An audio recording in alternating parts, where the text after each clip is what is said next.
One thing the plasters are going to need soon is heat, because if that plaster freezes, it's going to be all over. Hey, Richard. Hey, wow. Lenny built you a nice new chimney top, so can you get that oil burner hooked up and get it cooking? No way, Steve. How come? Well, Lenny built nice new brick on top of the old chimney. Right. Neither part of it is lined.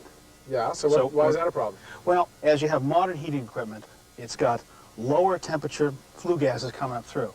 That means there's more water vapor inside it. That water vapor is very aggressive. It's almost an acid where it wants to eat away at bricks and the masonry in between it. So if we didn't line it, a lot of things can happen. Bricks can fall right down through into the bottom of the chimney. Yeah. And I think Terry had a problem with that a year or two ago. That flue was very, very deteriorated, yep. The other thing that'll happen is you'll see the symptoms of like a creosote buildup on walls and ceilings. It'll show up in bedrooms upstairs. So it'll actually come through the chimney and destroy the wall beyond it? A lot of people think that some of their roof problems are from the roof flashing, and a lot of times it's just the condensate working its way down through the chimney. Huh. I brought a piece of the old bricks here. You can see how the creosote bleeds right through, okay, and how it can attack the masonry and cement in between it. So this came out of our chimney. Yeah. Now, how do you prevent that? Well, if we were building new, we could build a clay liner. Now, that's a 6x6 or an 8x8. By the way, many of these liners are way too big for some of the modern heating equipment as well.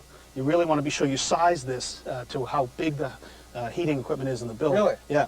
All right, that's new construction, Richard. What about a retrofit like the one we've got? Well, retrofit, here's a choice, which is if we had a nice straight shot chimney that went right straight down, we could use the stainless steel piping. Yeah. And just stick it down from the top. So it comes in sections, you plug them together. That's right. Drop it down as you plug more together. That's right. But that works great, right, because we have some bends and turns in our floor. This house, it's been built and built on top of itself, so we're going to need to use something like this, which is a stainless steel flexible liner. So you can bend it a little bit so it can work itself around some corners. That's right, and we order it the right length for what we think it's going to take to get us down. So we got about 35-footer. Yeah. Well, it looks pricey, Richard. Well, this is about this piece is about $300 for the whole kit, which is very attractive actually compared to what some of the alternatives are. By the time you did some of the other choices, it's right in there. Okay, I buy all that. Now, how do we get it in? I need your help. We're going to take this up to the top, and we're going to feed it down through. From the top of the chimney? Yeah, you're with me. Okay. I don't suppose it would have made sense to have Lenny line the top part of the chimney as he rebuilt it. No, I mean, mechanically it'd be hard to do it, and it really wouldn't solve the condensation problem if you only did the top portion of it. Because it still might condense down low. Yeah. Okay. Got 1, 2, 3, 4, 5 flues. Do you know what they're all for, Richard? Yeah, I do know that this one is for the boiler down in the basement. I know that this one's for that Dutch oven down where the old sitting area is in the kitchen. And these must be the rest of the fireplaces. Now this flue is rather large. It's like 16 by 16 or so. I mean, it's got to be 4 to 5 times bigger than we need. And so if we didn't line it, as I said before, all that water vapor would want to just sit on the sides. If we have the right size, it'll shoot right out and stay in the flue gas and go right out to the atmosphere. Okay, you got a chain up here. Yep. What's that for? Well, we're going to drop this thing down. Gravity's going to help us a little bit here. And we can start having the guys feed the liner up to us. All right, so you want me to haul up? Oh, it's not that heavy. Now, this is all stainless steel, Richard. How long can we expect this to last? Manufacturer expects about 30 years at least. And you have to clean it? Well, I mean, that really depends on how well the heating equipment's maintained. You know, if the heating system's burning clean, it shouldn't need any major maintenance. So you just feed this down? Yeah. Now, the condensation will still form on the walls of this, correct? But it'll just shoot right out. It'll shoot right out with the flue gas, because it's moving that fast. It'll keep the water in the airborne state and moving right out to the...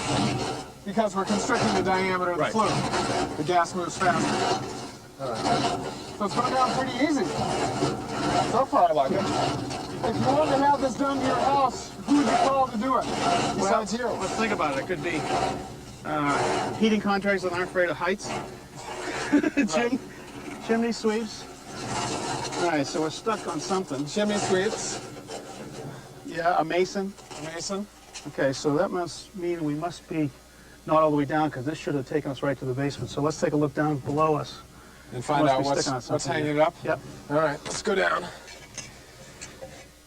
Last winter, Steve, I guess they had a real problem here. The homeowners told me that the house filled up with soot and smoke. It was a real mess. What happened? Well, it turns out that the oil flue in the chimney got clogged. They called in a mason. He figured out it had to be somewhere in the chimney here in this dining room closet.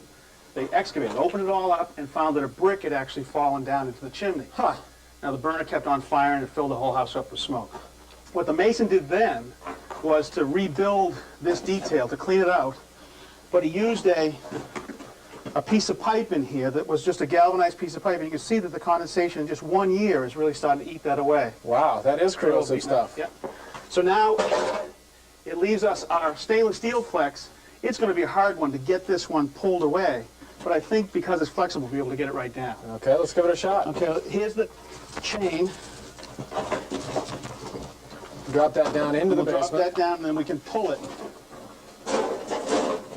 You want me to go down and give it a tug, Richard? No, I got Ronnie down there. Give it a pull, Ron. Okay, so now, slow.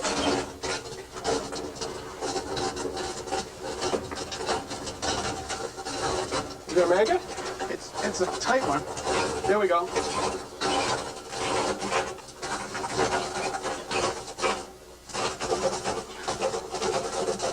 There we go. So far, so good. Let's see how we look in the basement.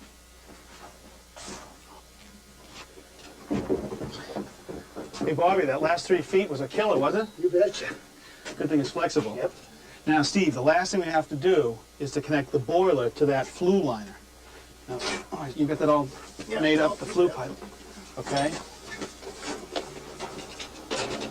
That goes in there, great. Okay, and this makes up, and then Bobby can just do screws to make it tight.